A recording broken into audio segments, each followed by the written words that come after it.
I've always found that Zhiyun has been very innovative when it comes to their filmmaking products.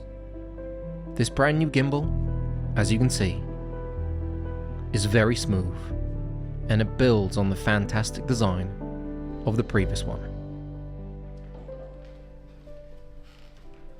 Right, today we are talking about the Zhiyun Weebill 3S. And here's an update to the Zhiyun Weebill 3, which I did a video of up right there.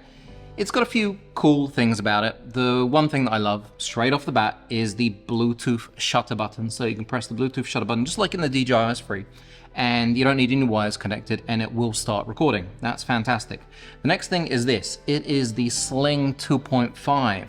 So just like the Sling 2, you can pull it out so it's longer, but this one you can also twist on its axis, which makes filming just a lot safer, a lot more comfortable, and it's got a 1/4-20 in the top, so that's really good.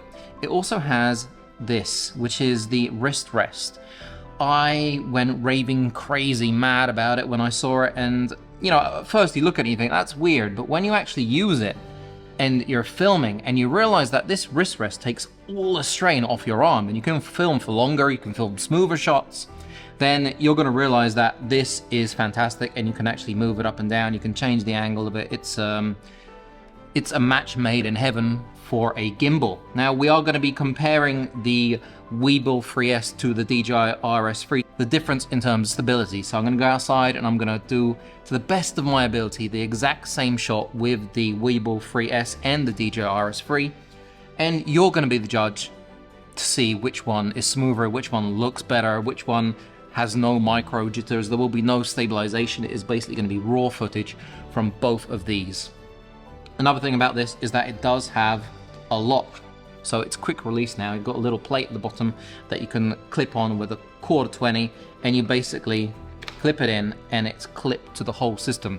So that is really funky. It comes in at $319 as opposed to $549 for the DJI RS3. So it is a lot cheaper, and it has PD charging. So 2 hours you've charged fully, and it's got about 12 hours. Similar to the DJI RS3, not too much different.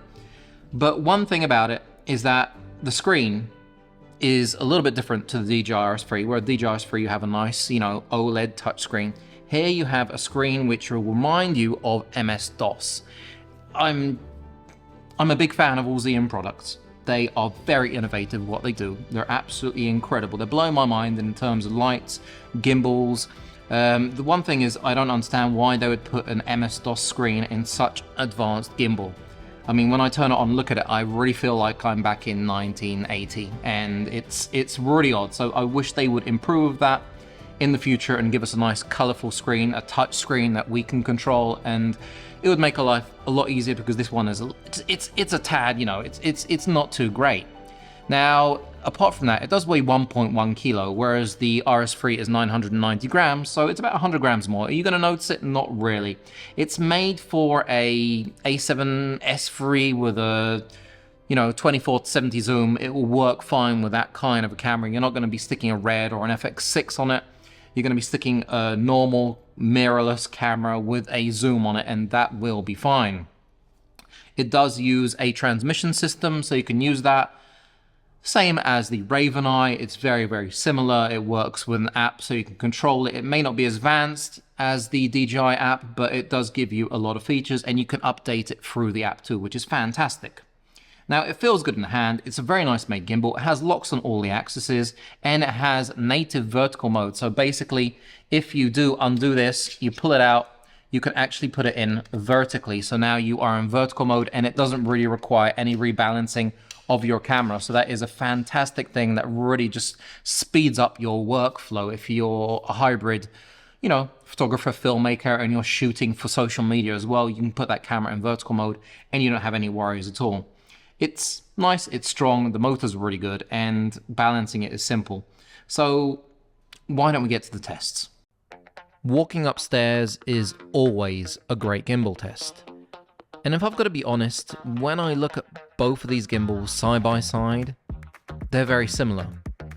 And I think I've been trying to demonstrate throughout this video that the actual footage, the end result, from both these gimbals is very similar. Obviously, depending on how you walk and how you hold the gimbal, how advanced you are,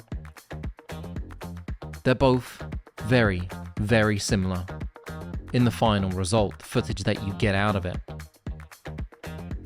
And I didn't really do the ninja walk in all these shots. I wanted to see how well they work with a non-ninja walk, because you can do the ninja walk to get very, very smooth shots.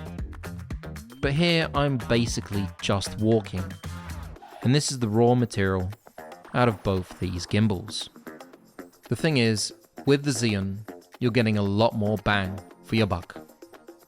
It costs a lot less, and the final result is very similar.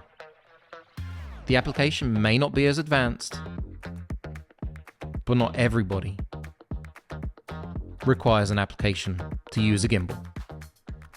So as you can see, it's a very good gimbal, it's very smooth, and compared to the DJI RS3, I think it does a fantastic job. And you know, you're paying over $200 less for this set. It also has a fill light. Right here you have a fill light which you can change the intensity from 0 to 100%, and it is from tungsten to daylight. If you're filming and you're a one-man band and you're doing a lot of solo work, or you're filming someone in front of you, the fill light can come in handy because it is quite powerful. Apart from that, fantastic gimbal. I really love where Zhiyun's going.